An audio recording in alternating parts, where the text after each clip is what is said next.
Hello बच्चा party, तुम आ गए हमारे 40 out of 80 strategy biology class में। तो ये आईसीएसई क्लास 10 बायोलॉजी के लिए है। जो बच्चे कल बोर्ड देने वाले हैं तो उनको ये बहुत हेल्प करेगा। तो ये कुछ चैप्टर्स है जो मैंने लिस्ट आउट किया है, जो कि है cell cycle and cell division, जो कि हमारा सेकंड चैप्टर है। फिर प्लांट पोर्शन में हमें ये तीन पार्ट करना है: absorption by roots, transpiration, chemical coordination in plants. फिर ह्यूमन सिस्टम में नर्वस सिस्टम, एंडोक्राइन ग्लैंड और रिप्रोडक्टिव सिस्टम। और लास्ट जो है पॉपुलेशन और पोल्यूशन। तो और भी चैप्टर्स है, लेकिन ये 40 आउट ऑफ 80 स्ट्रेटेजी है। जो बच्चों ने अभी तक कुछ नहीं पढ़ा या इन सारे चैप्टर्स में उनको रिवीजन चाहिए या एक ब्रेक इवन पॉइंट चाहिए, क्या क्या कैसे क्या पढ़ना है, तो उनके लिए ये बहुत इंपॉर्टेंट है। तो प्लीज़ आप लोग अच्छे से करिए। अच्छा, मैं पहले ही बता दे रहा हूँ आप लोगों को कि मैं जो केमिकल कोऑर्डिनेशन इन प्लांट्स और पोल्यूशन चैप्टर का नोट्स के साथ ये वीडियो में नहीं डाल रहा हूँ या पढ़ा रहा हूँ। रीज़न क्या है, ये दोनों को आप कैसे पढ़ना है मैं आपको थोड़ी देर में बता दूंगा। क्लियर है? और बाकी जितने भी है मैं सबको पढ़ा रहा हूँ। और पीडीएफ जो है नीचे आप डिस्क्रिप्शन बॉक्स से ले लीजिए और उसे प्रिंट आउट कर लीजिए, या फिर वो पीडीएफ को डाउनलोड करके आप पहले लिख लीजिए। और बुक खोल कर कोई भी चैप्टर जो मैं स्टार्ट करूँ उसे बुक खोल कर पढ़ना स्टार्ट करिए, तो आपको बहुत बेनिफिट होगा। वरना आपको कुछ समझ नहीं आएगा अगर आप ऊपर ऊपर सुन के जाएंगे। लिख लीजिए या फिर जो पीडीएफ है उसे डाउनलोड करके पीडीएफ को जेरोक्स करा लीजिए और फिर बुक से रिलेट करते करते पढ़िए। तो बस आपको उतना ही पढ़ना है, उससे ज़्यादा कुछ भी नहीं पढ़ना है। जो चैप्टर्स में मैं जैसा डायरेक्ट कर रहा हूँ को आपको बस उतना ही करना है, उससे ज़्यादा कुछ भी नहीं करना है। आई होप क्लियर है। तो चलिए हम स्टार्ट करते हैं हमारा पहला चैप्टर से, जो कि है cell cycle and cell division. तो बच्चा बाटी, ये जो चैप्टर है हमारा, इसका पूरा नाम है structure of chromosomes, cell cycle and division. तो पहले आप बुक खोल लीजिए अपना बायोलॉजी का। फिर कह रहा हूँ वीडियो को पॉज वॉज करके पहले आप जो है लिख लीजिए, अगर आप लिख कर पढ़ रहे हैं, या फिर आप जो है पीडीएफ इसका डाउनलोड करके जेरोक्स से पढ़िए। आपको तभी हेल्प मिलेगा, वरना कुछ हेल्प नहीं मिलेगा अगर आप ऐसे ही सुन के जा रहे हैं तो चलिए स्टार्ट करते हैं। बुक खोलिए आपने, चलिए शुरू करते हैं। तो ये चैप्टर में सबसे पहले हमें दो हिस्सा में पढ़ना है। देखिए, पार्ट वन। तो पार्ट वन किसके ऊपर है? क्रोमोसोम्स के ऊपर है। मैंने क्रोमोसोम्स क्या होते हैं, मैंने किससे बनते हैं, क्या होता है, पूरा देखिए। जैसे मैं पढ़ा रहा हूँ आपको उतना ही पढ़ना है और कुछ नहीं। और मैं जैसे क्वेश्चन आपको कहूंगा वही आपको करना है। और सेकेंड पार्ट जो है वो सेल साइकिल और डिवीजन के ऊपर है। तो चलिए स्टार्ट करते हैं। तो part one, chromosomes are highly coiled and condense chromatin fibres. यानी कि क्रोमोसोम कुछ नहीं है, लेकिन क्रोमैटिन फाइबर का जो थ्रेड होता है उसे बहुत सारा क्रोमैटिन फाइबर को मिला दीजिए, वो एक कंडेंस टाइप में रह जाएगा। उसी को हम क्या कहेंगे? क्रोमोसोम्स कहेंगे। आई होप क्लियर है। कभी आपने एग्जाम में एक्स्ट्रा शीट लिया है तो एक्स्ट्रा शीट को हम वो स्ट्रिंग से बांधते हैं ना, तो स्ट्रिंग का कभी गुच्छा देखा आपने? तो वो एक स्ट्रिंग जो हो गया वो समझिए क्रोमैटिन फाइबर्स हो गया। वो जो पूरा गुच्छा है वो समझिए क्रोमोसोम्स हो गया। आई होप क्लियर है। तो चलिए अब देखते हैं फ्लो चार्ट। अब याद रखिए, सेल जो होता है हमारा प्लांट या एनिमल सेल, उसके अंदर क्या होगा? न्यूक्लियस। न्यूक्लियस के अंदर क्या होता है? क्रोमोसोम्स। क्रोमोसोम्स जो है वो किससे बनता है? क्रोमैटिन से बनता है। आई होप क्लियर है। मतलब बड़े से हम छोटे में आ रहे हैं। क्लियर है? मतलब क्रोमैटिन क्रोमैटिन मिलकर क्या बनता है बच्चा बाटी? क्रोमोसोम्स बनता है। क्लियर है? क्रोमोसोम्स किसके अंदर रहता है? न्यूक्लियस के अंदर। न्यूक्लियस किसके अंदर रहता है? सेल के अंदर। आई होप क्लियर है। फ्लो चार्ट समझ आ रहा है? अब देखिए, अब चैप्टर ऐसे ही डिवाइडेड है। क्रोमैटिन जो है दो हिस्सा में बटा हुआ है, डीएनए और हिस्टोन्स। डीएनए 40% रहता है और हिस्टोन 60% रहता है। ठीक है? तो आपको पूछा जाएगा क्रोमैटिन कौन दो चीजों से बना जाता है, तो डीएनए और हिस्टोन्स। हिस्टोन्स किससे बनता है? न्यूक्लियोसोम से बनता है। किससे बनता है? न्यूक्लियोसोम्स, ये याद रखिएगा। और हिस्टोन्स जो है वो 60% रहता है। क्लियर है? डीएनए जो है वो 40% रहता है। डीएनए का फुल फॉर्म आ सकता है, तो ये क्या है? Deoxy ribo nucleic acid. अब आपसे पूछा जाएगा डीएनए किससे बनता है, तो डीएनए किससे बनता है बच्चा बाटी? न्यूक्लियोटाइड से बनता है। फिर पूछा जाएगा न्यूक्लियोटाइड किससे बनता है, तो फॉस्फेट, शुगर और नाइट्रोजनस बेस, ये तीनों से न्यूक्लियोटाइड बनता है। नाइट्रोजनस बेस किससे बनता है? एटीजीसी। याद रखिएगा, अब ए और टी का बॉन्डिंग रहता है, जी और सी का बॉन्डिंग रहता है। ए जी से नहीं मिलता है, टी सी से नहीं मिलता है, कि कौन किससे मिलता है? ए टी और जी सी। अब ए क्या है? एडेनाइन, टी क्या है? थाइमाइन, जी क्या है? गुआनाइन, सी क्या है? साइटोसाइन। तो याद रहेगा, देखिए मैंने नीचे लिखा भी है। और याद रखिएगा, ए और टी का जोड़ा रहता है जी और सी, और ये कैसे जुड़े हुए रहते हैं? हाइड्रोजन बॉन्ड से। याद रहेगा आपको। फिर से, सेल, सेल के अंदर क्या रहता है? न्यूक्लियस। न्यूक्लियस में क्या रहता है? क्रोमोसोम्स। क्रोमोसोम्स मतलब क्रोमैटिन क्रोमैटिन मिलकर क्या बनता है? क्रोमोसोम्स मिलता है। क्रोमैटिन को दो हिस्से में डिवाइड करते हैं, डीएनए और हिस्टोन्स। हिस्टोन्स किससे बनता है? न्यूक्लियोसोम से। डीएनए किससे बनता है? न्यूक्लियोटाइड से। याद रहेगा आपको। अब आपको इसे फर्दर डिवाइड करना है। न्यूक्लियोटाइड किससे बनता है बच्चा बाटी? फॉस्फेट, शुगर और नाइट्रोजनस बेस से। नाइट्रोजनस बेस किससे बनता है? एटीजीसी। ए और टी का बॉन्डिंग रहता है हाइड्रोजन बॉन्ड से, और जी और सी का रहता है। याद रहेगा? पक्का? तो ये हमारा पहला पार्ट एकदम अच्छे से हो गया। क्लियर है? चलिए मूव ऑन करते हैं नेक्स्ट पेज की ओर। अब जो है बच्चा भाटी, आपको दो डेफिनेशन पढ़ने होंगे। एक है सेंट्रोमेयर का, तो स्क्रीन के सामने आप देख सकते हैं सेंट्रोमेयर क्या होता है। तो देखिए वो जो ये कंडेंस टाइप का आपको फाइबर दिख रहा है ना, ये जो कंडेंस टाइप का जो चीज़ है इसी को हम कहते हैं क्रोमोसोम्स। और ये किससे जुड़कर बना हुआ है? क्रोमैटिन से। तो इसका जो सेंटर पॉइंट आपको दिख रहा है ना, इसी को हम कहते हैं सेंट्रोमेयर। क्लियर है? तो ये एक पॉइंट ऑफ अटैचमेंट होता है सेंट्रोमेयर, और कुछ नहीं। फिर आपको डेफिनेशन ऑफ जीन्स जो है वो आप बुक से पढ़ लीजिएगा। तो ये जीन्स पैंट वाला जीन्स नहीं है, ये जो जीन्स है ये जो हेरिडिटरी यूनिट हम कैरी करते हैं, जैसे कि फादर से रिजम्बल खाते हैं या मदर से, या उनका कुछ कैरेक्टरिस्टिक्स हम ले लेते हैं या कुछ फैमिली का कैरेक्टरिस्टिक्स ले लेते हैं, इसी को हम जीन्स कहते हैं। ये चैप्टर जो है बेसिकली जेनेटिक्स चैप्टर में अच्छे से डिटेल्स में पढ़ा जाता है, लेकिन हम जेनेटिक्स कर रहे नहीं है तो हम इसमें ज़्यादा डिटेल में बात करेंगे नहीं, बस आप डेफिनेशन इसका देख लीजिएगा। आई होप क्लियर है। अब आता है दूसरा पार्ट। हमने स्ट्रक्चर ऑफ क्रोमोसोम्स के बारे में पढ़ लिया। अब आता है जो दूसरा पार्ट है बच्चा पार्टी, वो है नीड फॉर न्यू सेल्स। तो हमें न्यू सेल्स क्यों चाहिए? सबसे पहला ग्रोथ, रिप्लेसमेंट, रिपेयर और रिप्रोडक्शन। तो ये चार काम के लिए हमें सेल्स चाहिए। तो एग्जाम में अगर पूछा जाएगा why do we need new cells, तो सबसे पहले ग्रोथ, रिप्लेसमेंट, रिपेयर और रिप्रोडक्शन। अगर बच्चा पार्टी सेल्स नए बनेंगे नहीं तो हम बढ़ेंगे कैसे? रिप्लेसमेंट मतलब ऑब्वियस आते, कोई सेल जगह का समझिए डैमेज हो गया है तो वो ठीक कैसे होगा? रिप्लेस होकर, रिपेयर होकर। और रिप्रोडक्शन मतलब जो मायोसिस जिसे कहते हैं। चलिए आगे पढ़ते हैं तब समझ आएगा। तो याद रखिए बच्चा पार्टी, बहुत इंपॉर्टेंट अभी पार्ट हम पढ़ने जा रहे हैं। तो सेल साइकिल। तो सेल साइकिल जो देखिए मैंने बांटा उसे इंटरफेस और एम फेज में। ठीक है? तो सेल साइकिल जो है पहले इंटरफेस में जाता है, उसके बाद एम फेज में जाता है। तो कौन सा दो फेज है? इंटरफेस और एम फेज। इंटरफेस में कौन कौन सा फेज है? G1 फेज यानी कि ग्रोथ फेज, फिर एस फेज यानी कि सिंथेसिस फेज। ये लिखते जाइए आप लोग, क्लियर है ना? और बुक से भी रिजेंबल करते जाइए। और G2 फेज। तो इंटरफेस में मतलब क्या है? देखिए इंटरफेस मतलब कभी भी डिवीजन होने से पहले कोई भी सेल जो है इंटरफेस में जाएगा। इंटरफेस मतलब क्या होगा? मतलब वहां पर कुछ हो रहा नहीं है, सेल जो है बस रेडी हो रहा है डिवाइड होने के लिए। क्लियर है क्या बोलना चाह रहा हूँ? फिर वो एंटर करता है एम फेस में। तो एम फेस में क्या क्या होता है देखिए, प्रोफेस। प्रोफेस में दो कैटेगरी होते हैं, अर्ली और लेट। फिर होता है मेटाफेस, फिर होता है एनाफेस। एनाफेस में भी दो कैटेगरी होते हैं, एक होता है अर्ली और एक लेट। फिर होता है टेलोफेस, और फिर लास्ट में साइटोकाइनेसिस। तो इसे लर्न करना बहुत डिफिकल्ट है, तो इसीलिए देखिए मैंने आपको एक चिट लिख के दिया है। तो चिट क्या है? India PM at Chennai. Clear है? याद रखिए, इंडिया PM एट चेन्नई, यानी कि मोदी जी जो है चेन्नई में है।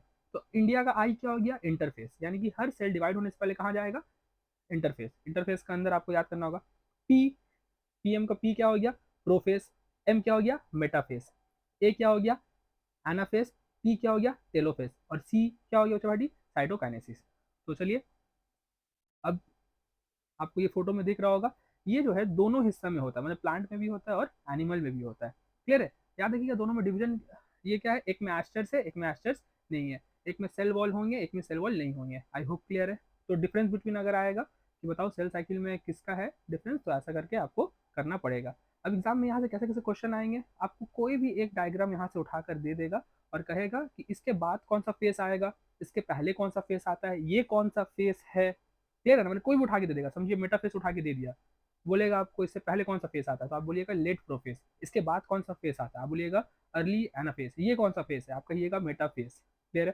फिर बोलेगा इसके बाद वाला जो है इसे बना कर दिखाओ, फिर आइडेंटिफाई करो एनिमल का है या प्लांट का है। तो एनिमल और प्लांट में कैसे आइडेंटिफाई करेंगे? बहुत ईजी है, प्लांट में आपका सेल वॉल होगा, एनिमल में सेल वॉल नहीं होगा। क्लियर है बच्चों पार्टी? कैसे करना है बहुत इंपॉर्टेंट है। सेल साइकिल का क्या स्टेप है? इंडिया PM एट चेन्नई, याद रहेगा। साइटोकाइनेसिस में लास्ट में देखिए क्या होता है, लास्ट में दो हिस्से में डिवाइड हो जाएगा। आई होप क्लियर है। मेटाफेस में क्या होता है देखिए, इजी एकदम। प्रोफेस में क्या होता है, सब सामने की तरफ आते हैं। इंटरफेस में कुछ नहीं होता है। प्रोफेस में क्या होता है, सब सामने की तरफ आते हैं। मेटाफेस में क्या होता है, सब बीच में आ जा रहा है। एनाफेस में देखिए दो हिस्सा में डिवाइड हो रहा है। टेलोफेस में आप देख ही रहे, ऑलमोस्ट दो हिस्सा में टूट गया, लेकिन अभी भी एक ही सेल है। अब वो जो पर्टिकुलर चीज़ है वो देखिए साइटोकाइनेसिस में पूरा दो हिस्सा में टूट जा रहा है। क्लियर है? तो आपको ये बहुत इंपॉर्टेंट, ये यहाँ से आता ही आता है पक्का। अब देखिए सेल डिवीजन, ये था सेल साइकिल, ये हमेशा ऐसे ही होते रहता है। ठीक है? अब सेल डिवीजन, सेल डिवीजन कितने टाइप के होते हैं? एक होता है माइटोसिस, एक होता है मायोसिस। तो माइटोसिस मतलब एक जो सेल है वो कितना हिस्से में टूटेगा? दो में टूटेगा। जैसे कि आपने जो देखा, एक किस में टूटेगा? दो में। मायोसिस में क्या होता है, एक जो है चार में टूटेगा। याद रहेगा, एक जो है चार में टूटेगा। तो माइटोसिस जो है बच्चा पार्टी, वो किसके लिए होता है? याद रखिएगा, ग्रोथ, रिपेयर और रिप्लेसमेंट। तो अगर माइटोसिस हो रहा है तो ग्रोथ होगा या रिपेयर होगा या रिप्लेसमेंट होगा। लेकिन अगर मायोसिस हो रहा है, यानी कि एक सेल के अगर चार हिस्से बन रहे हैं, तो यानी कि वो रिप्रोडक्शन कैरी आउट करेगा। याद रहेगा। डॉटर सेल्स माइटोसिस में दो है, मायोसिस में चार है। आई होप क्लियर है ये चैप्टर। ये चैप्टर बच्चा दो हिस्सा में जो मैंने बांटा, आपको आई होप समझ आया। पहला जो पार्ट था वो क्रोमोसोम्स वाला पार्ट था, और दूसरा जो पार्ट था वो सेल साइकिल और सेल डिवीजन वाला पार्ट था। आई होप क्लियर है। माइटोसिस और मायोसिस का डिफरेंस बिटवीन आ सकता है, जो जो क्वेश्चन मैं कह रहा हूँ उसे लिख लीजिए। माइटोसिस और मायोसिस का डिफरेंस आ सकता है, तो क्या लिखिएगा, माइटोसिस जो है ग्रोथ, रिपेयर और रिप्लेसमेंट के लिए, मायोसिस जो है वो है रिप्रोडक्शन के लिए। आई होप क्लियर है, आपको समझ आ गया कैसा टाइप का क्वेश्चन आने वाला है पक्का। तो बुक क्लोज करके पहले आप इसे लिख लीजिए, इसे पढ़ लीजिए, अच्छे से दिमाग में बैठा लीजिए, फिर मूव ऑन करते हैं हम नेक्स्ट चैप्टर की तरफ। जो नेक्स्ट चैप्टर हमारा वो होगा एब्जॉर्प्शन इन रूट्स। क्लियर है, चलिए पहले आप पढ़ लीजिए और शुरू करते हैं हम हमारा नया चैप्टर एब्जॉर्प्शन इन रूट्स। तो बच्चों बेटी, एब्जॉर्प्शन बाय रूट्स में हमें क्या क्या पढ़ना है देखिए। सबसे पहले need of water to plants, मतलब प्लांट्स को पानी की दरकार क्यों है। तो सबसे पहला रीज़न हो गया फोटोसिंथेसिस, दूसरा हो गया ट्रांसपिरेशन, तीसरा हो गया ट्रांसपोर्टेशन, चौथा हो गया मैकेनिकल स्टिफनेस। मैकेनिकल स्टिफनेस मतलब रिजिडिटी और कुछ नहीं। तो हमारा पार्ट फोटोसिंथेसिस मतलब खाना वाना बनाने के लिए, ट्रांसपिरेशन भी आपको समझ आ रहा है वाटर लूज करने के लिए, ट्रांसपोर्टेशन मतलब वाटर और मिनरल्स जो है, और लास्ट जो है वो है मैकेनिकल स्टिफनेस रिजिडिटी के लिए। तो एग्जाम में अगर आया why do plants need water, तो आप ये चार चीज़ लिखिएगा। अब आता है characteristic of roots for absorbing water, मतलब रूट्स का कैरेक्टरिस्टिक लिखना है। सबसे पहला, जितना रूट का सरफेस एरिया बड़ा होगा उतना वाटर एब्जॉर्ब ज़्यादा होगा। आई होप क्लियर है।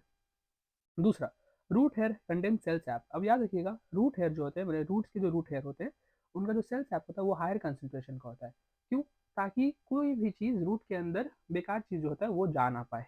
तीसरा, root hair have thin walls. Thin walls मतलब वो सेमी परमेबल होते हैं, मतलब सब चीज़ अंदर नहीं जा सकता है, जो चीज़ अलाउ है वही जा सकता है और कोई भी बेकार चीज़ नहीं जा सकते। सेमी परमेबल मतलब जैसे कि एग्जाम्पल चाय छकनी आपने देखा है ना, तो चाय छकनी क्या करता है, क्या चाय पत्ती को भी अंदर जाने देता है? नहीं। तो वो क्या हो गया, सेमी परमेबल, यानी कि चाय तो पूरा चला जाता है लेकिन चाय पत्ती जो है वो ऊपर रह जाता है। तो सेमी परमेबल इसी टाइप की चीज़ को बोलते हैं, जो चीज़ रिक्वायर्ड है वो अंदर चला जाएगा, जो चीज़ रिक्वायर्ड नहीं है वो अंदर नहीं जाता है, वो जो जाला है उसमें रुक जाएगा। आई होप क्लियर है। अब एब्जॉर्प्शन 5 मेन फिनोमेना, तो 5 मेन फिनोमेना है, इसको हमें पढ़ना है। एक है इम्बिबिशन, एक है डिफ्यूजन, एक है ऑस्मोसिस, चौथा एक्टिव ट्रांसपोर्ट और पांचवा टर्सिडिटी एंड प्लासिडिटी। चलिए शुरू करते हैं हम इम्बिबिशन के साथ। आई होप समझ आ रहा है आपको। अगेन बुक खोल लीजिए, देखिए जो जो पार्ट मैं पढ़ा रहा हूँ, खाली सुनते मत जाइए, उसे आप बुक से भी रिलेट करते जाइए और जो डेफिनेशन और एग्जाम्पल मैं दे रहा हूँ उसे पढ़ के जाइएगा। क्लियर है। 4 बार या 3 बार आप ये वीडियो सुन लेते हैं तो आपका ऐसे ही बायोलॉजी हो जाएगा, क्योंकि कल तो आपको लिखना है एग्जाम। चलिए सबसे पहला इम्बिबिशन। तो इम्बिबिशन क्या है, एक ऐसा फेनोमेना है बाय विच द लिविंग और dead plant cell absorb water by surface attraction. तो वहाँ सरफेस अट्रैक्ट लिखा हुआ है, तो सरफेस अट्रैक्शन यानी कि कभी आपने देखा है लकड़ी वकड़ी जो फूल जाता है, तो वो क्यों फूलता है। देखिए ज़रूरी नहीं है डेड खाली प्लांट, लिविंग और डेड प्लांट दोनों अब्जॉर्ब करते हैं वाटर। लकड़ी कभी देखा है ना आपने, दरवाज़ा जो है आपका अगर लकड़ी का है तो वो फूल जाएगा, कोई भी लकड़ी जो है पानी लगने से फूल जाता है। तो ये कौन सा प्रोसेस है, इम्बिबिशन। आई होप क्लियर है। अब याद रखिएगा, इम्बिबिशन जो होता है, इस टाइप के जो पर्टिकुलर चीज़ है वो बहुत स्ट्रॉन्ग एफिनिटी रखते हैं पानी के लिए। एफिनिटी मतलब हो गया बच्चों पार्टी चाहत। देखिए दो चीज़ होता है, एक होता है एफिनिटी, एक होता है फोबिया। तो एफिनिटी मतलब क्या हो गया, चाहत। फोबिया मतलब क्या हो गया बच्चों पार्टी, डर। तो अगर कोई भी चीज़ किसी चीज़ के लिए एफिनिटी रखता है तो वो उसमें एब्जॉर्ब होगा, और कोई भी चीज़ अगर फोबिक होगा, फर्दर आप केमिस्ट्री अगर पढ़िएगा क्लास 11 12 साइंस लेके, तो आप पढ़िएगा ये सब। तो फोबिक मतलब वो चीज़ रेजिस्टेंट करेगा, मतलब उसकी चीज़ अगर वाटर फोबिक है तो वाटर उसमें जाएगा ही नहीं। क्लियर है। तो इम्बिबिशन एक ऐसा प्रोसेस है जो कि स्ट्रॉन्ग एफिनिटी रखता है पानी के लिए। नेक्स्ट एग्जाम्पल, जैसे कि due to imbibition seed coat ruptures. तो सीड कोट फूटता क्यों है या रप्चर क्यों होता है, या जो लकड़ी है वो फूल क्यों जाता है, उसका सबसे मेन रीजन कौन है बच्चों पार्टी, इम्बिबिशन है। नेक्स्ट जो है दूसरा पार्ट, ये बहुत बहुत बहुत इंपॉर्टेंट है, डिफ्यूजन। अब देखिए डिफ्यूजन, ऑस्मोसिस और एक्टिव ट्रांसपोर्ट, ये तीनों भाई बहन है। ठीक है, याद रखिएगा। तो मैं जैसे आपको कह रहा हूँ वैसा पढ़िए। डिफ्यूजन जो है याद रखिए क्या है, कॉपी में लिखिए। डिफ्यूजन क्या है, मूवमेंट ऑफ मॉलिक्यूल्स, कोई भी मॉलिक्यूल का movement higher concentration to lower, मतलब हायर से लोअर जाएगा, और जब डायरेक्ट कांटेक्ट में रहेगा, मतलब जो दो मीडियम है वो दोनों डायरेक्ट कांटेक्ट में रहेगा। Example room freshener. Room freshener मतलब क्या हो गया, जो रूम फ्रेशनर का स्प्रे है वो क्या हो गया, उसके अंदर जो लिक्विड है वो हायर कंसेंट्रेशन हो गया, और जो इन्वायरमेंट है वो क्या हो गया बच्चों, लोअर कंसेंट्रेशन हो गया। तो लोअर कंसेंट्रेशन से, सॉरी लोअर कंसेंट्रेशन में किस कंसेंट्रेशन में चीज आ रहा है, हायर कंसेंट्रेशन का, जिसे हम क्या कहते हैं बच्चों, डिफ्यूजन कहते हैं। फिर से डिफ्यूजन क्या है, कोई भी चीज का movement of molecules from higher to lower when the two are in direct contact. याद रहेगा इलाहाबाद, एग्जांपल रूम फ्रेशनर हो गया, या फिर किचन में कुछ भी बनता है वो सब आप याद कर सकते हैं। क्लियर है। नेक्स्ट आता है बच्चों वो है ऑस्मोसिस। तो देखिए डिफ्यूजन समझ आ गया।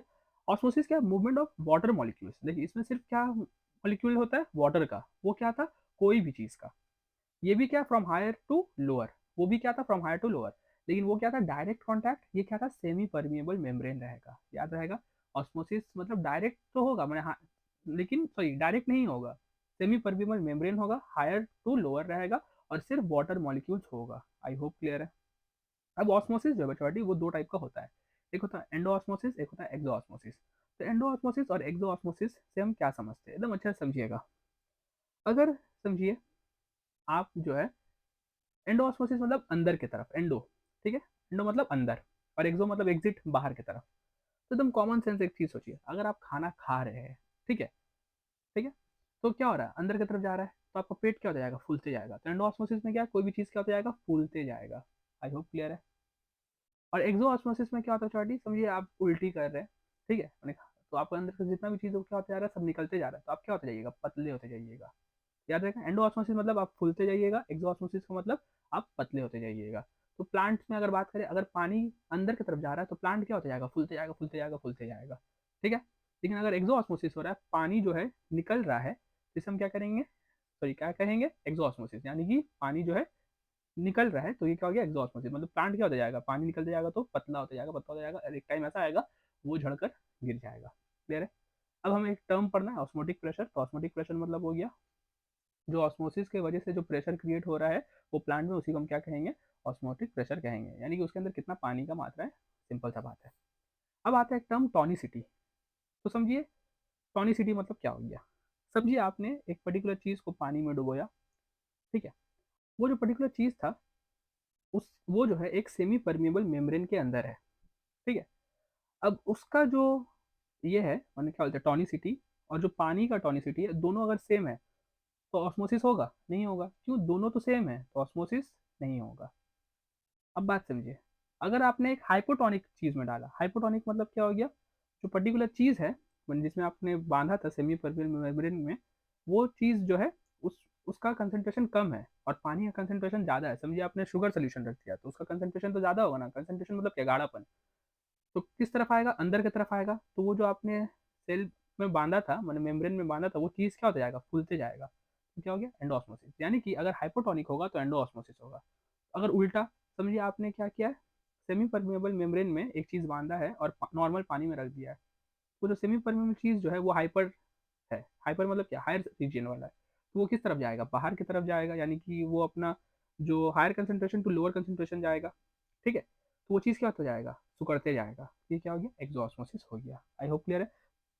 याद रखिएगा ऑस्मोसिस कब तक होता है बच्चा, जब तक दोनों का टॉनिसिटी सेम ना हो जाए। जब तक दोनों सेम ना हो जाए तब तक ऑस्मोसिस होते रहेगा। याद रहेगा, ऑस्मोसिस एक बड़ा पार्ट है, इंपॉर्टेंट पार्ट है, इसे अच्छे से पढ़िएगा। लास्ट जो है वो है एक्टिव ट्रांसपोर्ट। देखिए यही तीन भाई है जो मैंने कहा था। डिफ्यूजन याद है, कोई भी टाइप का जो movement of molecules from higher to lower, direct contact. Osmosis क्या था, water molecules higher to lower, permeable membrane रहेगा, सेमी परमिएबल मेम्ब्रेन। और एक्टिव ट्रांसपोर्ट में क्या, आयंस का ट्रांसपोर्ट होगा, लेकिन कहाँ से कहाँ तक, देखिए उल्टा, लोअर टू हायर। तो लोअर टू हायर हो रहा बच्चा, तब क्या लगेगा, एटीपी लगेगा। एटीपी क्या होता है, एडिनोसाइन ट्राइफॉस्फेट, यानी कि एनर्जी लगेगा। जब उल्टा हो रहा है तब क्या लगेगा बच्चा, एनर्जी लगेगा। क्लियर है। याद रखिए एक्टिव का उल्टा क्या होता है, पैसिव। अब पैसिव ट्रांसपोर्ट का ही दूसरा नाम क्या बच्चा, डिफ्यूजन है। आई होप क्लियर है। देखिए एक्टिव में क्या हो रहा है, लोअर टू हायर जा रहा है, तो पैसिव में क्या होगा, हायर टू लोअर जाएगा, और हायर टू लोअर जाएगा तो क्या होगी, अगेन देखिए, समझ आ रहा होगा आपको, diffusion he. I hope clear है। तो चलिए बढ़ते हैं हम लास्ट अपने टर्जिडिटी की तरफ। तो टर्जिडिटी मतलब एक ऐसा कंडीशन होता है जब प्लांट जो है उसमें पानी भरपूर होता है। तो अगर पानी भरपूर होगा तो वो एकदम इरेक्ट रहेगा। टर्जिड मतलब, टर्जिड मतलब अगर एक प्लांट को अगर हम कहें टर्जिड है, तो इसका मतलब उसके अंदर पानी का मात्रा फुल है। मतलब वो जो है गिरा हुआ नहीं रहेगा या झूला हुआ नहीं रहेगा, वो पूरा इरेक्ट रहेगा। क्लियर है। अब इसी को हम कहते हैं टर्जिड, और ये कंडीशन को बोलते हैं टर्जिडिटी। टर्गर प्रेशर मतलब पानी जो प्लांट के वॉल्स में मार रहा है, जो प्रेशर क्रिएट कर रहा है, उसे हम कहेंगे turgor pressure. I hope clear है। अब आता है प्लाज्मोलाइसिस। तो प्लाज्मोलाइसिस क्या हो गया, पानी अगर निकलते जा रहा है तो प्लांट क्या होता जाएगा, झूलते जाएगा। क्लियर है। अगर टर्जिड रहेगा तो क्या रहेगा, एकदम इरेक्ट रहेगा। लेकिन अगर पानी निकलते जा रहा है तो क्या होता जाएगा, झूलते जाएगा, राइट। तो इसे हम कहते हैं प्लाज्मोलाइसिस। अगर पूरा पानी निकल गया तो क्या हो जाएगा, फ्लैसिड हो जाएगा। और ये कंडीशन को हम क्या कहते हैं, फ्लैसिडिटी, यानी कि फिर वो जो है प्लांट झड़कर गिर जाएगा। आई होप क्लियर है। बच्चा पार्टी आपको ये पांचों चीज बहुत अच्छे से पढ़ना है, inhibition, diffusion, osmosis, active transport और टर्जिडिटी। आई होप ये पोर्शन क्लियर है। अब यूजेस ऑफ टर्जिडिटी, तो टर्जिडिटी का क्या काम है। अच्छा बच्चा पार्टी, हमने सीड समझिए जमीन में बोया, अब वो जमीन से बाहर कैसे निकलेगा, जब पानी का मात्रा पूरा होगा तभी ना, तो टर्जिडिटी का वहाँ काम आता है। दूसरा, कोई भी प्लांट में अगर पानी का कंडीशन पूरा रहेगा तभी ना वो स्ट्रेट इरेक्ट खड़ा रहेगा, तो ये क्या हो गया, यूजेस ऑफ टर्जिडिटी हो गया। आई होप क्लियर है। तो ये चैप्टर में बस आपको इतना ही पढ़ना था। मैं फिर कह रहा हूँ, जो भी चीज़ मैं आपको नोट्स की तरफ में दे रहा हूँ, आपको उसे पढ़ना है, लेकिन बुक के रेफरेंस के साथ। और जितना भी पढ़ के चले जाइएगा आपका एक नॉलेज क्रिएट हो जाएगा। वीडियो पॉज करके पहले आप वहाँ रुक जाइए, फिर आगे बढ़िए, जो कि हमारा नेक्स्ट चैप्टर आपको दिख ही रहा होगा, ट्रांसपिरेशन इन प्लांट्स। क्लियर है। तो प्लीज़ बच्चा पार्टी पॉज करते करते आप पढ़िए। तो ट्रांसलेशन स्टार्ट करने से पहले आई होप वो दो चैप्टर आप अच्छे से कर चुके हैं। इतना आप कर लीजिएगा तो 40 आपका आराम से आ जाएगा 80 में, और उससे ज़्यादा भी आ सकता है, बस ऑब्वियस आते हैं, हम पूरा तो लिख नहीं पाइएगा, इसलिए मैं कह रहा हूँ। और डायग्राम थोड़ा देख लीजिएगा जो आपके स्कूल के टीचर्स ने कहा है। चलिए, तो ट्रांसपिरेशन क्या हो गया बच्चा party, loss of water in form of water vapour from aerial parts of plant, मतलब पानी का जो नुकसान होता है। ऑब्वियस आते देखिए पानी कैसे निकलता है प्लांट से, ट्रांसपिरेशन एक तरीका था, राइट। तो loss of water in form of, पानी पानी तो बन के नहीं निकलेगा, किस फॉर्म में निकलेगा, वेपर, भाप बन के निकल जाएगा। कहाँ से, एरियल पार्ट्स ऑफ प्लांट से, तो इसी को हम क्या कहेंगे, ट्रांसपिरेशन कहेंगे। इसका डेफिनेशन हो गया। अब इसका एक एक्सपेरिमेंट है बहुत फेमस। क्या था कि आपके बुक में भी होगा कि कभी भी ट्रांसपिरेशन होगा तो मतलब क्या होगा, वहाँ मॉइस्चर होगा, मतलब पानी छोड़ेगा तो मॉइस्चर होगा, क्लियर है। तो इसका एक्सपेरिमेंट क्या था बच्चा पार्टी, कि एक कोबाल्ट क्लोराइड पेपर को रखा गया था जो कि ब्लू कलर का था, वो प्लांट, और उसे ढक दिया गया। तो क्या देखा गया, वो जो ब्लू कलर का जो कोबाल्ट क्लोराइड पेपर है वो किस में कन्वर्ट हो गया, पिंक में। तो यहाँ से फिल इन द ब्लैंक्स में आ सकता है कि कोबाल्ट क्लोराइड पेपर जो है उसका कलर ब्लू से क्या हो गया, तो आपको लिखना होगा पिंक हो गया। क्लियर है। अब आता बच्चा पार्टी मेजरमेंट, कि ट्रांसपिरेशन को हम मेजर कैसे कर सकते हैं। तो दो तरीका बच्चा पार्टी, एक है वेइंग मेथड और एक है फोटोमीटर। तो वेइंग मेथड मतलब क्या हो गया, एक प्लांट को सिंपली हम रखते हैं एक वेइंग स्केल के ऊपर, और जितना पानी गिरते जाएगा, मतलब जितना उसका वेट हल्का होता जाएगा, तो हमें समझ आएगा उतना पानी का लॉस हुआ है, मतलब ट्रांसपिरेशन कैलकुलेट हो जाएगा। अब फोटोमीटर जो बच्चा पार्टी, वो पानी लॉस नहीं गिनता है, वो वाटर इनटेक गिनता है।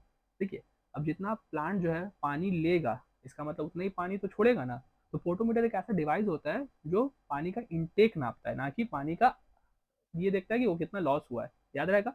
तो इसका क्या करना है आपको, याद रखिएगा, देखिए बुक में सेपरेट से लिखा होगा, दो प्रिकॉशन और दो लिमिटेशन, ये बहुत इंपॉर्टेंट है, ये 5 मार्क्स का आएगा ही आएगा। फोटोमीटर आपका दे दिया जाएगा, बोलेगा ये क्या है, इससे क्या नापा जाता है, वो चीज़ को डिफाइन करिए। तो ऑब्वियस है फोटोमीटर किस चीज़ का डिवाइस है, ट्रांसपिरेशन नापने का डिवाइस है। उसके दो प्रिकॉशन लिख लीजिएगा और दो लिमिटेशन लिख लीजिएगा। ये कुछ कुछ काम मैं आपको दे रहा हूँ, इसे कर लीजिएगा। ये आप प्रिंट अगर निकाल ले रहे या फिर इसी से पढ़ रहे हैं नोट बना के, तो बहुत बेहतर है। उसमें लिख लीजिए दो प्रिकॉशन और दो लिमिटेशन। अब आता है बच्चा काइंड ऑफ ट्रांसपिरेशन, ट्रांसपिरेशन कहाँ कहाँ से होता है, तो तीन टाइप से होता है। एक होता है स्टोमेटल, एक होता है क्यूटिकुलर, एक होता है लेंटिकुलर। तो स्टोमेटल मतलब लीव्स के द्वारा, क्यूटिकुलर मतलब लीव्स और स्टेम्स दोनों के द्वारा, और लेंटिकुलर मतलब क्या हो गया, ओल्ड वुडी स्टेम्स के द्वारा। तो एग्जाम में अगर आएगा कि सबसे ज्यादा ट्रांसपिरेशन कौन करता है, तो स्टोमेटल, सबसे कम कौन करता है, लेंटिकुलर। और अगर बोलेगा ये बनाओ फ्लो चार्ट, तो सबसे ज्यादा स्टोमेटल, फिर क्यूटिकुलर, फिर लेंटिकुलर, याद रहेगा।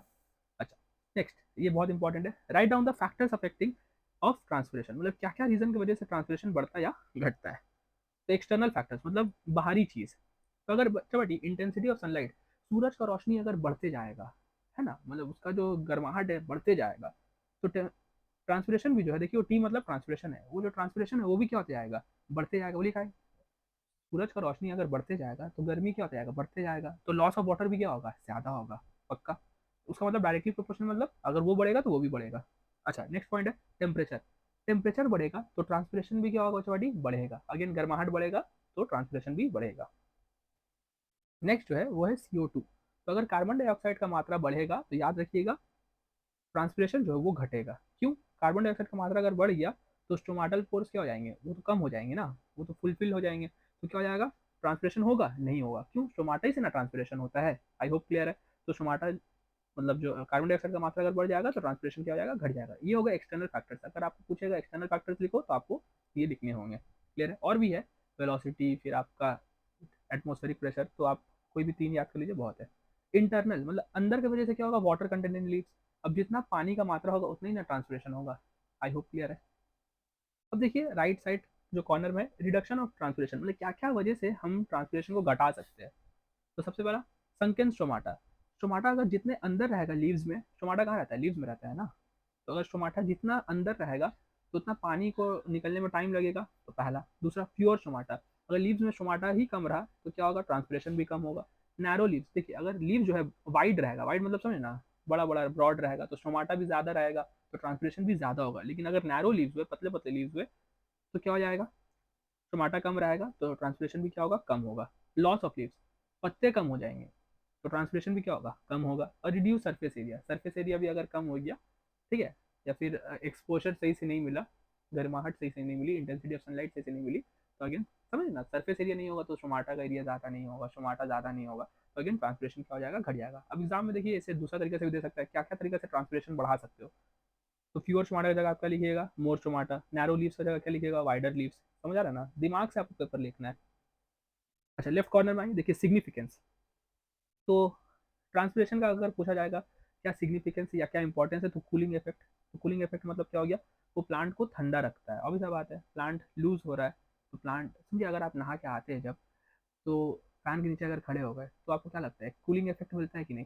तो अगर प्लांट भी भीगा हुआ रहेगा तो आप हमेशा कभी भी प्लांट को छूइएगा, कोई भी गर्म गर्म के दिन भी, तो क्या होगा, हमेशा वो ठंडा रहता है, तो कूलिंग इफेक्ट। दूसरा, जब ट्रांसपीरेशन होता है तो वाटर, देखिए लिखा हुआ ना distribution of minerals and water लिखिए, तो रूट से पूरा पानी खिंचाता है ना, तो ये जब रूट से पूरा पानी खिंचाता है तो ये हर तरफ पानी देते हुए आता है, यानी कि पानी और मिनरल्स को देते हुए आता है। इसका ये दो काम है। आई होप क्लियर है। अच्छा ये दो डिफरेंस आपको पढ़ने हैं, एक है गट्टेशन और ब्लीडिंग, और एक है एवापोरेशन और ट्रांसपिरेशन, बुक से पढ़ लीजिएगा। अच्छा गट्टेशन मतलब क्या हो गया, देखिए ट्रांसपिरेशन मतलब नॉर्मल लॉस ऑफ वाटर, गट्टेशन मतलब एक्सेस लॉस ऑफ वाटर, मतलब पानी तो लॉस हो रहा है लेकिन एक्सेस। और ब्लीडिंग मतलब क्या हो गया, ये लॉस ऑफ वाटर नहीं है, लेकिन ये क्या है, अगर हम कोई भी पत्ते को या फिर कोई भी स्टेम को बीच से काट देते तो वहां से कुछ एक स्टिकी टाइप का चीज गिरेगा, उसी को हम कहते हैं ब्लीडिंग। तो याद रहेगा ट्रांसपिरेशन मतलब क्या हो गया, लॉस ऑफ वाटर, गटेशन मतलब एक्सेस लॉस ऑफ वाटर, और ब्लीडिंग मतलब कोई भी स्टिकी टाइप का चीज अगर वहां से गिर रहा है या लॉस ऑफ सैप हो रहा है तो उसे हम क्या कहेंगे, ब्लीडिंग कहेंगे। इसका आपको डिफरेंस बिटवीन पढ़ना है। आई होप आप बुक से मार्क कर करके इसे नोट्स बना कर, बस आपको इतना ही पढ़ना है। देखिए ट्रांसपिरेशन को एक पेज में मैंने कवर अप कर दिया। आई होप क्लियर है। फोटोमीटर बहुत इंपॉर्टेंट है, यहाँ से फैक्टर्स बहुत सारे इंपॉर्टेंट है, तो पॉज करके अच्छे से पढ़ते रहिए। एक दिन में बायोलॉजी में आराम से इतना पढ़ लीजिएगा, बस मोर देन इनफ है। और सुन के अच्छे से चले जाइए क्या क्या मैं कह रहा हूँ, उससे ज़्यादा आपको कुछ करने की दरकार नहीं है। तो चलिए मूव ऑन करते हैं हम नेक्स्ट चैप्टर की ओर। अच्छा, जो नेक्स्ट चैप्टर था हमारा वो है केमिकल कोऑर्डिनेट इन प्लांट्स, यानी कि देखिए वो एक ऐसा चैप्टर है जो कि बहुत इजी, उसे बुक से ही आपको करना है। एक बुक में एक आपका चार्ट दिया रहेगा, 5 टाइप के प्लांट के हॉर्मोन्स होते हैं और उनका मूवमेंट है, वो बस आपको पढ़ना है। क्लियर है, तो वो आप बुक से ही पढ़ लीजिए, इसलिए मैंने इसका नोट्स नहीं बनाया, वो बहुत ईजी है। आपको बस वही चार्ट और उसका जो मूवमेंट है वो सब पढ़ लेना है। तो कितना टाइप का है, जैसे एथिलीन हो गया, तो ये सब का आपको क्या पढ़ना है, फंक्शंस पढ़ना है और वो चार्ट पढ़ लेना और कुछ नहीं, इसलिए मैंने इसका नोट्स नहीं बनाया। तो मूव ऑन करते हैं हम ह्यूमन पार्ट में। ह्यूमन पार्ट में सबसे पहले हम पढ़ेंगे बच्चा पार्टी नर्वस सिस्टम। तो ये बहुत इंपॉर्टेंट पार्ट है, तो जो भी चैप्टर आपका हो जा रहा है उसे पॉज कर करके पढ़िए, बार बार मैं कह रहा हूँ, एक बार में पूरा सुन लीजिएगा, आपका कोई फायदा नहीं है। अच्छा बच्चा बेटी, ये जो चैप्टर है नर्वस सिस्टम, ये थोड़ा आपको बुक से पूरा मार्क कर करके पढ़ना होगा, ठीक है। ये बहुत बड़ा चैप्टर है लेकिन बहुत स्कोरिंग है, बहुत स्कोरिंग, हाँ। और अगर आप सेंस ऑर्गेनिक्स के साथ कर लेते हैं तो सोने पे सुहागा है, क्योंकि ये दोनों जोड़ा चैप्टर है। अच्छा राइट में आपको दिख रहा होगा एक न्यूरॉन बना हुआ है, तो न्यूरॉन आपको बनाना आना चाहिए। अगर देखिए अब तो डायग्राम आता नहीं है बनाने, लेकिन उससे बेस्ड क्वेश्चन, मतलब लेवल डायग्राम आपको बोलेगा लेवल कर दो, फिर ये टाइप का आता है, ठीक है। तो चलिए बुक खोलिए, नर्वस सिस्टम। सबसे पहले आपको नीड ऑफ नर्वस सिस्टम पढ़ना है, क्या क्या वजह से हमको नर्वस सिस्टम चाहिए। तो ऑब्वियसली कोई भी चीज़ याद करने के लिए, बॉडी बैलेंस के लिए, ठीक है, रिफ्लेक्स एक्शन के लिए। रिफ्लेक्स एक्शन आई होप समझ आता है आपको, कोई भी चीज़ जो हमारा ब्रेन फंक्शन आउट नहीं करता है, हमारा स्पाइनल कॉर्ड फंक्शन आउट करता है। जैसे कि एग्जांपल ब्लिंकिंग ऑफ आई, ठीक है, आपको जैसे कि मसाले वसाले की तरफ आप आइएगा तो आपको छींक आता है, तो ये सब हमारा रिफ्लेक्स सिस्टम या फिर रिफ्लेक्स एक्शन हो गया, ठीक है। तो नीड ऑफ नर्वस सिस्टम पढ़ना है। अब आता है स्ट्रक्चर ऑफ न्यूरॉन। याद रखिएगा न्यूरॉन जो है, इसका दूसरा नाम है नर्व सेल। क्या नाम है, नर्व सेल।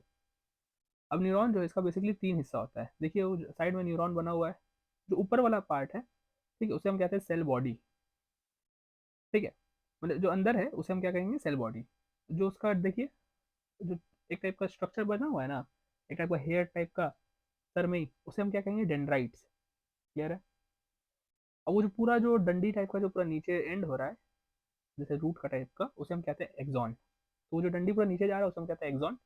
वो जो नीचे का टाइप जो प्लांट जैसा फैला हुआ है उसे हम कहते हैं एक्सॉन एंडिंग्स। अब वो जो एक्सॉन है इसमें आपका नोड्स ऑफ रैनवियर होता है, न्यूरोलेमा होता है, तो ये सब आपको पढ़ना पड़ेगा। क्लियर है।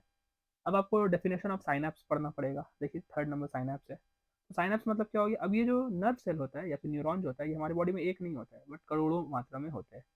अब कभी कभी क्या होता है ये जो अब जितना भी हम लोग बॉडी में जो भी चीज़ मतलब ट्रैवल करता है, जैसे कि आपको चोट लगा या फिर आप अभी जो मेरी आवाज़ सुन रहे हैं या देख रहे हैं जो भी फंक्शन कर रहे हैं, ये सब में सबसे ज़्यादा काम किसका बचा बाटी, यही न्यूरॉन का काम है। तो कभी कभी क्या होता है एक गैप आ जाता है, ये न्यूरॉन जो है एक दूसरे से कनेक्टेड रहता है तो बहुत छोटा होता है। तो कभी कभी जो होता है एक गैप आ जाता है, तो उस गैप को ही हम क्या कहते हैं बच्चों, साइनैप्स कहते हैं। क्लियर है। अब न्यूरॉन जो है तीन हिस्से के होते हैं, मतलब तीन टाइप के होते हैं, एक होते हैं सेंसरी, एक होते हैं मोटर और एक होते हैं एसोसिएट। तो सेंसरी मतलब क्या हो गया, एकदम अच्छा से समझिएगा। सेंसरी मतलब जो हमारा सेंस ऑर्गन से ब्रेन और स्पाइनल कॉर्ड को मैसेज पहुंचाते हैं। सेंस ऑर्गन मतलब आई, एयर, नोज, स्किन, ठीक है, और टंग। तो अगर ये पांच चीज से मैसेज ब्रेन या स्पाइनल कॉर्ड को जा रहा है तो इसे हम कहेंगे सेंसरी न्यूरॉन। मोटर मतलब अगर ब्रेन और स्पाइनल कॉर्ड से मैसेज जा रहा है ये पांच सेंस ऑर्गन को, तो इसे हम क्या कहेंगे, मोटर। समझ आ रहा है ना। यानी कि समझिए एग्जाम्पल, आप कोई चीज़ देख रहे हैं, क्लियर है, तो उसे क्या कहेंगे, सेंसरी। मतलब आंख से कहाँ जा रहा है, ब्रेन में मैसेज जा रहा है। अब समझिए आपका ब्रेन कह रहा है कि उस पर्टिकुलर चीज़ को उठा लो, तो ब्रेन से कहाँ मैसेज गया, हाथ में मैसेज गया, तो इसे हम क्या कहेंगे, मोटर। याद रहेगा। और दोनों जब मिलकर काम करते हैं तो उसे हम क्या कहते हैं, एसोसिएट। तो सिंपली याद रखिएगा। अब आता है नर्व्स। तो नर्व्स क्या होता है बच्चों पार्टी, न्यूरॉन का जो पूरा गुच्छा होता है, तो ऐसा समझिए, मतलब एक ग्रुप ऑफ न्यूरॉन जो होता है उसे हम क्या कहते हैं, नर्व्स कहते हैं। ठीक है ना। अब नर्व भी कितने टाइप के होंगे, तीन टाइप के होंगे। सेंसरी, यानी कि सेंसरी न्यूरॉन्स को मिला के क्या बनेगा, सेंसरी नर्व्स। मोटर न्यूरॉन को मिला के क्या बनेगा, मोटर नर्व्स। और एसोसिएट की दूसरा नाम क्या हो जाता है, मिक्स हो जाता है। तो समझ आ गया। न्यूरॉन मतलब एक जो राइट साइड दिखा हुआ है, अगर उसका पूरा एक गुच्छा रहेगा तो आगे अगेन मैं कह रहा हूँ, बुक आप खोल के रखिए साइड में, तो उसी को हम क्या कहते हैं, नर्व्स। अच्छा यहाँ पर एक चीज़ मिसिंग है, गैंग्लिया। तो गैंग्लिया का भी डेफिनेशन थोड़ा देख लीजिएगा, वो कभी कभी एक मार्क्स का आता है। आई होप यहाँ तक समझ आया आपका। तो ये नर्वस सिस्टम का जो बेसिक पार्ट है ये हमारा कंप्लीट हो गया। याद रखिए तीन हिस्सा में बटा हुआ है। अब आता है नर्वस सिस्टम जो है उसका बेसिकली दो हिस्सा है, एक है सेंट्रल नर्वस सिस्टम और एक है पेरिफेरल नर्वस सिस्टम। तो सेंट्रल नर्वस सिस्टम के दो हिस्से हैं। तो पहला जो देखिए ये पेज में हम ब्रेन को कवर आउट करेंगे। पहला ब्रेन, तो याद रखिए, देखिए ब्रैकेट में लिखा हुआ ब्रेन जो है कहाँ रहता है, क्रेनियम ऑफ स्कल, यानी कि स्कल में रहता है, या ब्रेन बॉक्स भी आप लिख सकते हैं। कवरिंग, या फिर एग्जाम में पूछेगा कि ब्रेन का कवरिंग कौन सा है, या मेनिंजेस। कवरिंग का ही दूसरा नाम क्या होता है, मेनिंजेस। तो तीन कवरिंग होते हैं, एक होता है ड्यूरा मैटर, एक होता है आर्कनॉइड, फिर होता है पिया मैटर। तो वहाँ देखिए मैंने नंबरिंग कर दिया है, लिखने में थोड़ा भूल हो गया था, लेकिन क्या देखिए पहला ड्यूरा मैटर ऊपर वाला, बीच वाला आर्कनॉइड, सबसे नीचे वाला आपका जो होता है पिया मैटर। फिर आता है C S F. What is C S F, एग्जाम में आ जाएगा, right down the function of C S F. तो सी एस एफ क्या होता है, सेरिब्रो स्पाइनल फ्लूइड। अब याद रखिए ये क्या करता है, ये हमारे ब्रेन को शॉक से बचाता है। याद रहेगा, ये हमारे ब्रेन को शॉक से बचाता है। अब याद रखिए ब्रेन का मेजर तीन हिस्सा कौन है, सेरिब्रम, सेरिबेलम और मेडुला ऑब्लोंगेटा। तो सेरिब्रम जो है ये जो है सबसे लार्जेस्ट पार्ट है ब्रेन का। एग्जाम में अगर पूछा जाए कि लार्जेस्ट पार्ट ऑफ ब्रेन कौन सा है, तो सेरिब्रम। ये क्यों काम में आता है, तो याद रखिए जो भी चीज़ आप याद कर रहे हैं, रीजन आउट करते हैं, बोलते हैं, सोच कर जो आंसर देते हैं, समझ रहे, तो ये सब क्या जो अभी अब मैं कह रहा हूँ वो आप समझ रहे हैं या नहीं भी समझ रहे हैं, तो ये सब कौन कैरी आउट करेगा, ये सेरिब्रम कैरी आउट करेगा। पक्का। अब याद रखिएगा ब्रेन में एक चीज़ होता है, ग्रे मैटर और व्हाइट मैटर, एकदम अच्छे से याद रखिएगा। स्पाइनल कॉर्ड में भी होता है ग्रे मैटर और व्हाइट मैटर। तो जो ग्रे मैटर है वो ब्रेन में बाहर रहता है, और व्हाइट मैटर जो है वो ब्रेन में अंदर रहता है। स्पाइनल कॉर्ड में उल्टा, यहाँ लिखा नहीं है, स्पाइनल कॉर्ड में मैंने लिखा है, तो वो था, आप देख लीजिएगा। ठीक है ना। तो सेरिब्रम का समझ आया आपको। अब आ जाता है बच्चों सेरिबेलम। तो सेरिबेलम जो है वो हमारा बॉडी बैलेंस संभालता है। तो याद रखिएगा बॉडी बैलेंस मतलब जो भी हम चल रहे हैं तो वो कौन संभालता है, सेरिबेलम संभालता है। ठीक है। अब जो राइट साइड जो देखिए सेरिबेलम जो है दो हिस्से में बटा हुआ है, एक है राइट हेमिस्फेयर और एक है लेफ्ट हेमिस्फेयर। जो राइट साइड है वो हमारे लेफ्ट साइड ऑफ बॉडी को संभालता है, और जो लेफ्ट है वो हमारे right side of the body को संभालता है। एग्जाम में क्वेश्चन आ सकता है कि एक इंसान जब पी लेता है तो वो सही से चल क्यों नहीं पाता है, तो रीज़न यही है कि उसका जो है ब्रेन में एक्ट करता है, तो सेरिब्रम भी ठीक से काम नहीं करता, इसलिए जो तो बोलता रहता है वो। ठीक है। और सेरिबेलम भी काम नहीं करता, इसलिए वो अजीब टाइप से वॉक करता है, क्यों, बॉडी तो सहारा नहीं दे रहा है ना। क्लियर है। Last medulla oblongata. तो मेडुला ऑब्लोंगेटा जो है ये ब्रेन के थोड़े अंदर रहता है, ब्रेन का सबसे नीचे वाला भाग है। अगर यहाँ चोट लग गया हल्का सा भी बच्चा पार्टी, तो स्पॉट डेट। क्यों? क्योंकि ये जो है important function such as breathing और हार्ट बीट जैसी चीज़ को संभालता है। तो अगर यहाँ हल्का सा भी चोट लगा तो एकदम इंसान जो है स्पॉट डेड कर जाता है। अब आता है, ये तीन हिस्से थे, ठीक है ना। अब रीजन ऑफ ब्रेन, तो ब्रेन जो है तीन हिस्सा में बांटा गया है। फोर ब्रेन मतलब सामने का हिस्सा, तो सामने के हिस्से में कौन है, सेरिब्रम और थैलेमस और हाइपोथैलेमस। तो सेरिब्रम तो समझ गए आप, थैलेमस और हाइपोथैलेमस क्या है, ये हमारे सेंसेशंस को संभालता है, जैसे कि भूख लगा हुआ है, ठीक है ना, फिर नीड और वांट की तरफ, ये सबको। मिड ब्रेन में जो है वो आई का और ईयर का सिस्टम है, उतना हमें उतना नहीं पढ़ना है। हिंड ब्रेन में सेरिबेलम, पॉन्स और मेडुला ऑब्लोंगेटा। तो बस पॉन्स का याद रखिएगा, वो सेरिब्रल हेमिस्फेयर जैसे होते हैं ना दो हिस्से में, उसका मैसेज एक दूसरे में ट्रांसफर करता है और कुछ नहीं। आई होप क्लियर है। और सेरिबेलम और मेडुला ऑब्लोंगेटा तो मैंने पहले ही पढ़ा दिया, तो रीजियन ऑफ ब्रेन भी आई होप क्लियर है। तो नेक्स्ट हम बढ़ते हैं स्पाइनल कॉर्ड की तरफ। तो स्पाइनल कॉर्ड जो बच्चों का याद रखिएगा, रिफ्लेक्स एक्शन जितना भी होता है बॉडी में वही संभालता है। अब डिफरेंस बिटवीन अगर स्पाइनल कॉर्ड और ब्रेन आ गया तो चलिए, ब्रेन जो है जितना भी चीज़ आप सोच समझ कर करते हैं ये ब्रेन कैरी आउट करता है। जितना भी चीज़ रिफ्लेक्स एक्शन जो है, मतलब जो आपके बस में नहीं है, वो आपका स्पाइनल कॉर्ड मेंटेन करता है, याद रहेगा। मैंने वॉलेंट्री एक्शन और रिफ्लेक्स एक्शन पक्का। अच्छा, अब दूसरा डिफरेंस, जैसे कि मैंने कहा था, ग्रे मैटर इसमें अंदर होगा और व्हाइट मैटर बाहर होगा, और ब्रेन में कहाँ होता है, ग्रे मैटर बाहर होता है, व्हाइट मैटर अंदर होता है, याद रहेगा बस। तो इतना आप लिख लीजिएगा, 2 मार्क्स मिल जाएगा। अब तो सेंट्रल नर्वस सिस्टम हमारा हो गया, बात है peripheral nervous system. Peripheral nervous system जो है वो दो हिस्सा में बटा हुआ है, एक है सोमैटिक नर्वस सिस्टम और एक है ऑटोनॉमस नर्वस सिस्टम। क्लियर है। तो सोमैटिक नर्वस सिस्टम में दो चीज़ है, एक है क्रेनियल नर्व्स और एक है स्पाइनल नर्व्स, याद रहेगा। देखिए लिखा हुआ भी है, उसका डिफरेंस आएगा। तो क्रेनियल नर्व्स कहाँ होगा, ब्रेन में, और स्पाइनल नर्व कहाँ होता है, स्पाइनल कॉर्ड में। क्रेनियल नर्व 12 पेयर होते हैं, स्पाइनल नर्व 31 पेयर होते हैं, बस इतना ज़्यादा कुछ नहीं जानना है। एएनएस, एएनएस जो होते हैं वो भी दो हिस्से के होते हैं, एक सिंपैथेटिक एक पैरासिम्पथेटिक। तो सिंपैथेटिक मतलब, देखिए कभी भी अगर बॉडी कुछ एक्शन के लिए तैयार हो रहा है या एक्शन कर रहा है तो उसे हम कहेंगे सिंपैथेटिक। अगर बॉडी जो है रेस्ट में चला जा रहा है तो उसे हम क्या कहेंगे, पैरासिम्पथेटिक। याद रहेगा क्वेश्चन, अगर बॉडी एक्शन करने वाला है या कर रहा है तो सिंपैथेटिक, अगर रेस्ट मोड में चला गया तो पैरासिम्पथेटिक। याद रहेगा बात, बस सिंपल सा है और कुछ। अच्छा, तो दो हिस्सा हमारा हो गया, एक न्यूरॉन वाला हिस्सा और एक नर्वस सिस्टम वाला हिस्सा। अब ये बहुत ईजी है, देखिए। एक है वॉलंटरी एक्शन और रिफ्लेक्स एक्शन के बीच में जो डिफरेंस है, वॉलंटरी मतलब जो सोच समझ के हम करते हैं, रिफ्लेक्स मतलब जो स्पाइनल कॉर्ड मेंटेन करता है। अब रिफ्लेक्स एक्शन दो टाइप के होते हैं, एक होता है नेचुरल या इनबॉर्न, या फिर होता है कंडीशन। नेचुरल या इनबॉर्न का मतलब हो गया जो इंसान सीख कर पैदा होता है, जैसे ब्लिंकिंग ऑफ आई, स्नीजिंग, ये सब क्या होता है, नेचुरल होता है। आपको कोई सिखाया है आँख कैसे ब्लिंक करना है, सीखना कैसे है, नहीं। Condition on the other hand मतलब हो गया जो इंसान सीखता है, जैसे कि एग्जांपल हो गया साइकिलिंग। तो साइकिलिंग तो हम पैदा होकर सीखते नहीं है, वो हमें आ जाता है, फिर 2+2 झट से निकलता है 4। ये भी क्या हो गया, कंडीशन हो गया। तो इसके ऊपर एक एक्सपेरिमेंट था पैवलॉव नाम के एक साइंटिस्ट का, पैवलॉव डॉग एक्सपेरिमेंट, तो इसे आपको याद रखना होगा, बुक में आपको समझ आ रहा होगा। पहला दिन क्या हुआ, डॉगी को बोन दिया गया तो उसके मुंह में पानी आया, ठीक है। मैं दूसरे दिन क्या हुआ, खाली घंटी बजाया गया तो डॉगी के मुंह में पानी नहीं आया। तीसरे दिन क्या गया, घंटी भी बजाया और हड्डी भी दिखाया, उसे क्या समझ आ गया कि घंटी बजाने से मतलब हड्डी आता है, समझ आ रहा है ना। देखिए दूसरे दिन क्या किया था, खाली घंटी बजाया था उसके मुंह पानी आया नहीं। तीसरे दिन क्या हो गया, घंटी बजाया और हड्डी भी दिखाया तो उसे क्या समझ आ गया, अच्छा घंटी बजने से मेरा खाना आएगा, तो मुंह में पानी आ गया। चौथा दिन फिर खाली घंटी बजाया तो उसके मुंह में पानी आ गया, तो ये क्या हो गया, कंडीशन एग्जाम्पल हो गया। तो पैवलॉव नाम के जो साइंटिस्ट है इसने किया था एक एक्सपेरिमेंट, आपको ये याद रखना होगा, एग्जाम में आएगा 5 मार्क्स का। लास्ट बट नॉट लीस्ट एक होता है रिफ्लेक्स आर्क, ये बहुत बहुत बहुत इंपॉर्टेंट है। तो सबसे पहले आपको बुक से सारे डेफिनेशन याद करने होंगे, स्टिमुलस क्या है, रिसेप्टर क्या है, इफेक्टर क्या है, रेस्पॉन्स क्या है। तो स्टिमुलस मतलब क्या हो गया, एक sudden change in the environment. जैसे कि एग्जांपल समझिए, आप नॉर्मली अभी बैठ के एक वीडियो सुन रहे हैं, ठीक है ना, क्या हुआ, अचानक से एक तवा रखा हुआ है सामने, आपने गर्म तवा है, आपने उसमें क्या कर दिया, गलती से आपने सोचा कि ठंडा है, आपने गलती से उसमें हाथ रख दिया। तो स्टिमुलस मतलब क्या हो गया, आपने सोचा था ठंडा होगा लेकिन वो गर्म था। तो स्टिमुलस मतलब क्या हो गया, एक sudden change in the environment, तो गर्म है। रिसेप्टर मतलब स्किन आपका क्या हो गया, रिसेप्टर हो गया। क्लियर है। अब स्किन जो है वो किसको मैसेज भेजेगा, ब्रेन को। कैसे भेजेगा, सेंसरी न्यूरॉन के द्वारा। तो समझ आ रहा है ना, फ्लो चार्ट, एग्जाम में आएगा फ्लो चार्ट। और जो एग्जाम्पल दे रहा हूँ वो भी देखिए, बच्चा एक आयरन के साथ होगा बुक में, तो आप वो भी लिख सकते हैं।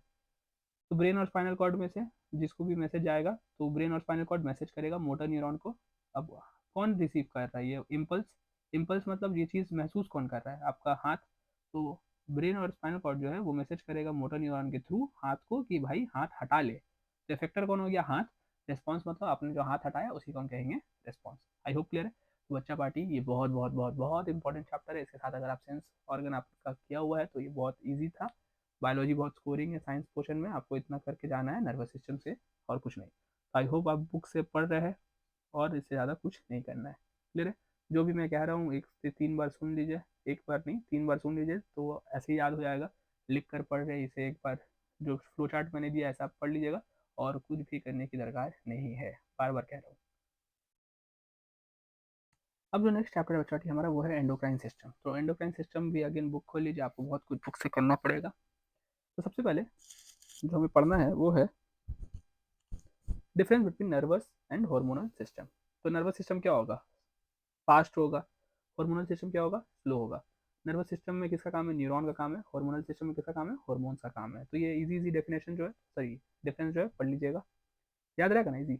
नर्वस मतलब क्या, अगर समझिए आपको एक बॉल कैच करने दे रहा हूँ तो ये क्या हो गया, नर्वस सिस्टम का काम हो गया। तो जल्दी होगा कि लेट होगा, जल्दी होगा। लेकिन आपका जो हाइट बढ़ रहा है वो जल्दी होगा कि लेट बढ़ रहा है, लेट हो रहा है ना, तो ये हॉर्मोन्स का ऊपर होता है। एक हार्मोनल जो है पूरा एंडोक्राइन सिस्टम ये हॉर्मोन्स का थ्रू होता है, और नर्वस सिस्टम तो हमने पढ़ा न्यूरॉन्स का थ्रू। अब नेक्स्ट जो पढ़ना है वो है हमारा definition of hormone and characteristic.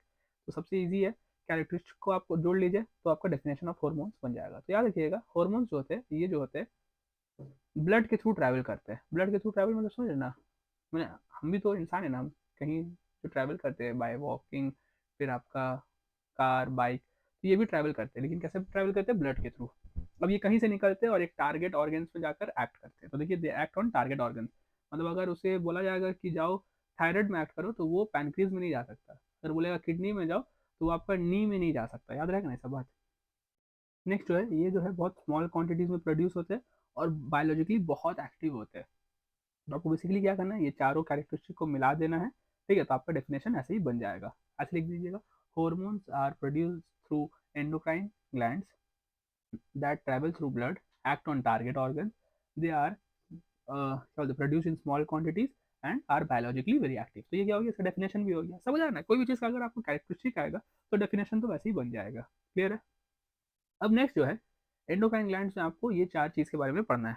चार एंडोक्राइन ग्लैंड्स के बारे में पढ़ना है। एक है एड्रिनल। एड्रिनल कहाँ पाया जाएगा, देखिए on top of kidney. Clear है? कितने हिस्से के होते हैं, एक होता है मेड्यूला और एक होता है कॉर्टेक्स। मेड्यूला में देखिए जो ब्रैकेट में मैंने लिखा है वो उसका हार्मोन है। तो कौन सा हार्मोन है, एड्रेनालाइन। अब एड्रेनालाइन का फंक्शन क्या है, इंक्रीजेस हार्ट बीट या इंक्रीजेस ब्लड प्रेशर। आपने कभी रेस किया है तो रेस करते वक्त देखिएगा एक एनर्जी आता है ना, एक्स्ट्रा बूस्ट आता है ना बॉडी में, फिर आप और दौड़ते हैं। लेकिन उस थोड़ा देर दौड़ने के बाद आपका फिर जो किडनी वाला पोर्शन है वो दर्द देने लगता है। क्यों, क्योंकि आपकी बॉडी में एड्रेनालाइन जो है प्रोड्यूस हुआ, ज़्यादा मात्रा में एड्रेनालाइन प्रोड्यूस होना सही नहीं है। क्लियर है? तो आपको किडनी का डैमेज दे सकता है। नेक्स्ट होता है कॉर्टेक्स, किडनी का और एक जो भाग है वहाँ से क्या प्रोड्यूस होता है, कौन सा हार्मोन, कॉर्टिसोन। तो कॉर्टिसोन का क्या क्या फंक्शन है, ग्लूकोज कंसेंट्रेशन और रेगुलेट्स मिनरल मेटाबॉलिज्म। अब आपको क्या क्या पढ़ना है, याद रखिए चैप्टर से, कहाँ पाया जाता है, कौन सा हार्मोन सिक्रीट करता है, क्या फंक्शन है वो हार्मोन का, और कम हो जाने से क्या है, ज़्यादा हो जाने से क्या प्रॉब्लम होगा। प्रॉब्लम मतलब क्या, बीमारी होगा। समझ आ रहा?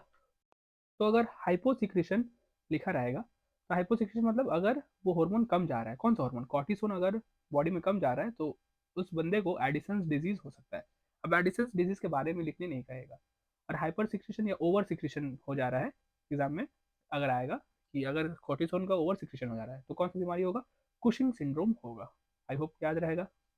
फिर से एड्रिनल कहाँ पाया जाता है, किडनी में, किडनी के ऊपर दो हिस्सा में बटेगा, मेड्यूला और कॉर्टेक्स। मेड्यूला में कौन सा हार्मोन, एड्रेनालाइन, और कॉर्टेक्स में कॉर्टिसोन, दोनों का फंक्शन।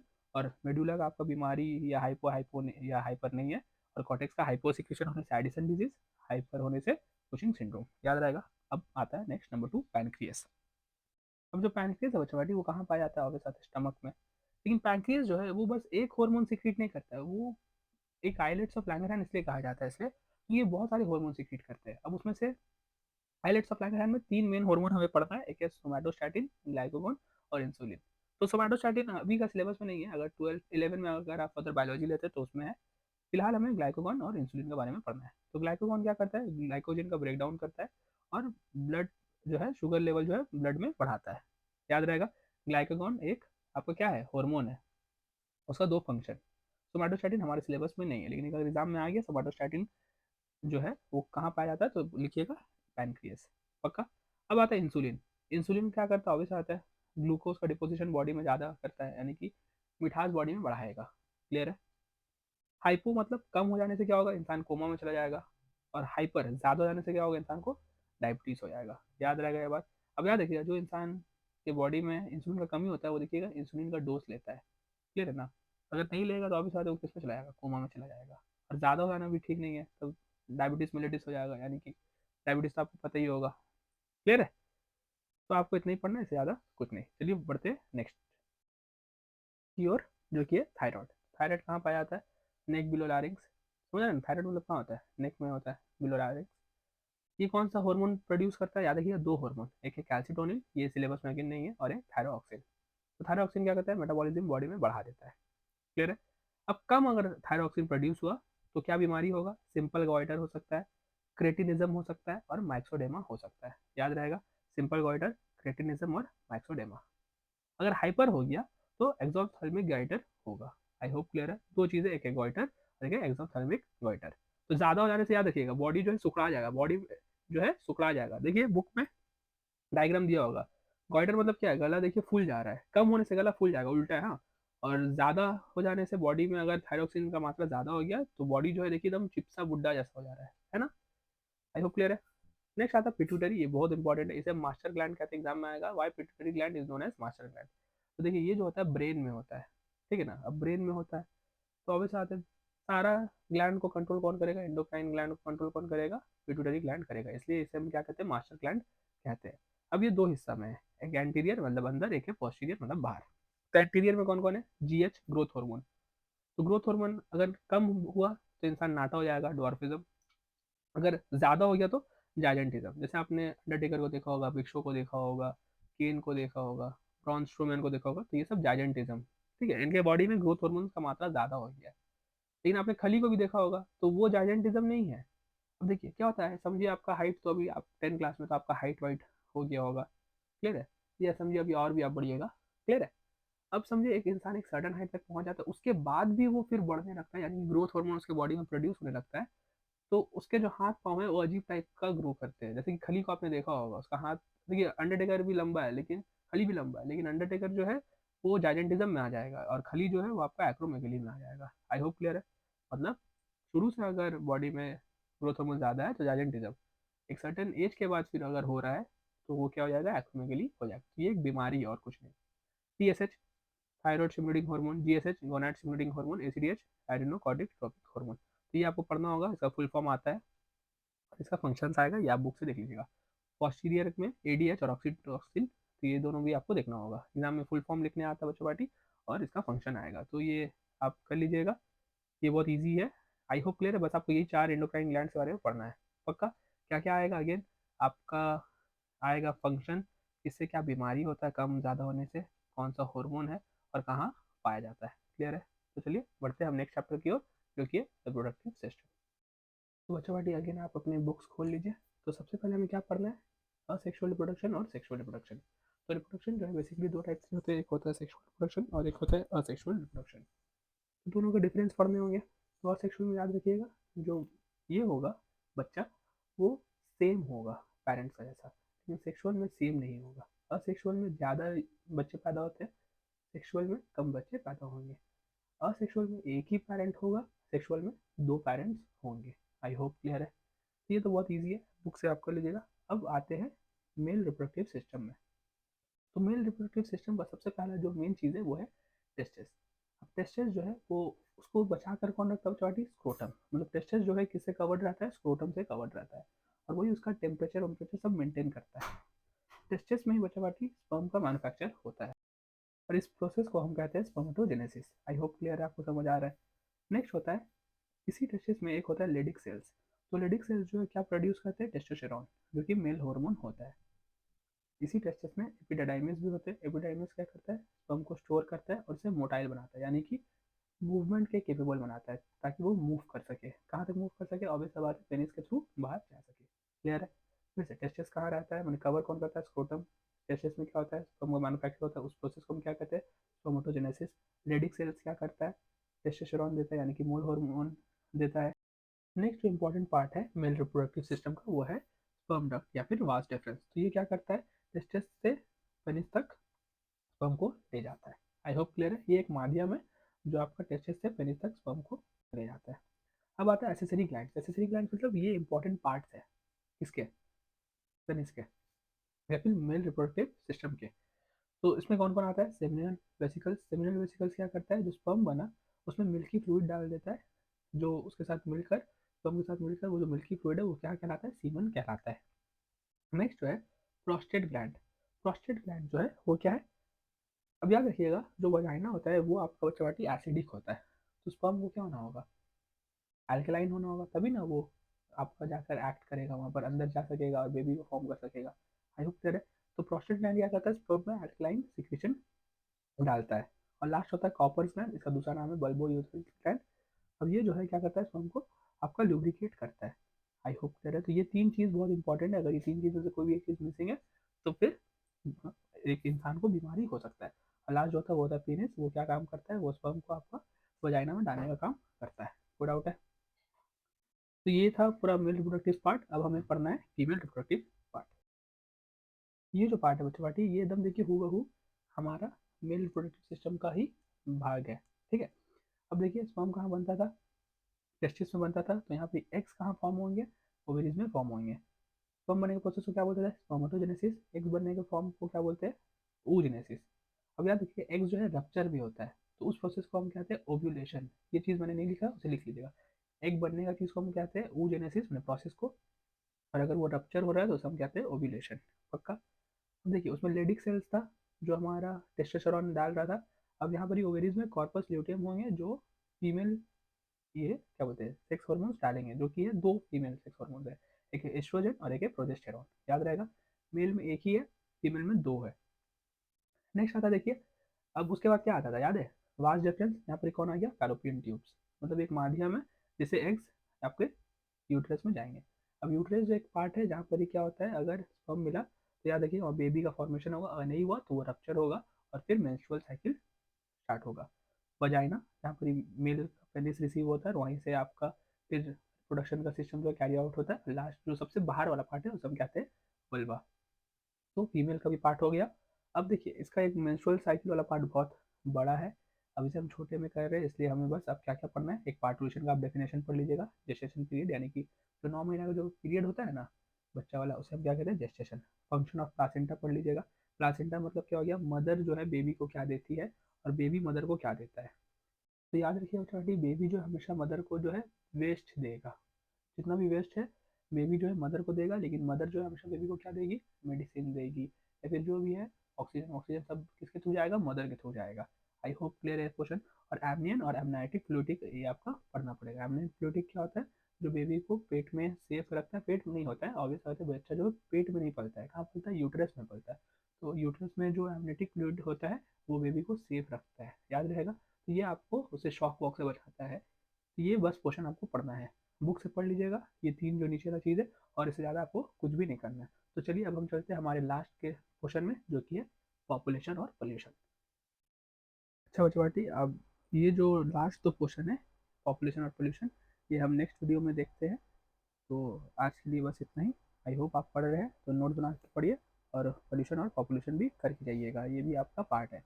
इसके बाद जो प्लेलिस्ट में इसका जो भाग बनेगा वो पॉल्यूशन और पॉपुलेशन का ही है। तो आई होप आप पढ़ रहे हैं। Thank you.